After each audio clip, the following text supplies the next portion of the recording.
ఎవరైతే రియాజ్ ఉన్నారో తను ఒక బైక్ రికవరీ ఏజెంట్.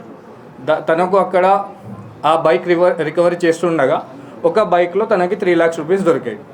ఆ 3 lakhs రూపీస్ ఏవైతే ఉన్నాయో తను ఆ 3 lakhs రూపీస్ని ఖర్చు పెట్టేశాడు. ఒక బర్గ్మ్యాన్ స్కూటీ కొన్నాడు, ఇంకో కొంచెం అమౌంట్ తన దగ్గర ఉండే లేదో ఓవరాల్గా ఖర్చు అయిపోయిన తర్వాత ఆ కరెన్సీ నోట్ ర్యాకెట్ ఎవరైతే ఉన్నారో వాళ్ళు రియాజ్ని చాలా ప్రెషర్ పెట్టడం జరిగింది మనీ రిటర్న్ ఇవ్వడానికి. ఆ టైంలో అది ఓవరాల్ ఈ సంఘటనలో ప్రమోద్ కానిస్టేబుల్ గారు కూడా అందులో ఇన్వాల్వ్మెంట్ ఉంది అక్కడ. అది ఎలా రియాజ్ అండ్ ప్రమోద్ గారు అక్కడ కలిసి వాళ్ళు ఎలా ఓవరాల్ ఆ కేసుని ఎలా చూస్తున్నారో మనకు అది ఎగ్జాక్ట్లీ ఐడియా లేదు. ఆ తర్వాత మనకు తెలిసిన ఇన్ఫర్మేషన్ ఏంటంటే ఆ పర్టికులర్ మెయిన్ రోడ్ మీద ఎక్కడైతే ప్రమోద్ గారి మరణం ఆ స్పాట్ ఏదైతే ఉందో అక్కడ కొంతమంది వచ్చి ప్రమోద్ గారిని అక్కడ వదిలేసి వెళ్ళారు, పారిపోయారు. అక్కడ ఉన్న ఐ విట్నెస్ కానీ అక్కడ ఒక సీసీటీవీ ఫుటేజ్ లేదు. వీళ్ళు చెప్పినట్టు పోలీస్ ఆఫీసర్ మనం ఏదైతే న్యూస్లో చూసామో తను మర్డర్ జరిగింది, స్టాప్ చేశారు అని, ఆ ప్రకారంగా ఒక ఐ విట్నెస్ కూడా లేదు, ఒక సీసీటీవీ ఫుటేజ్ లేదు, అది కూడా మెయిన్ రోడ్ చౌరస్తా మీద, రైట్.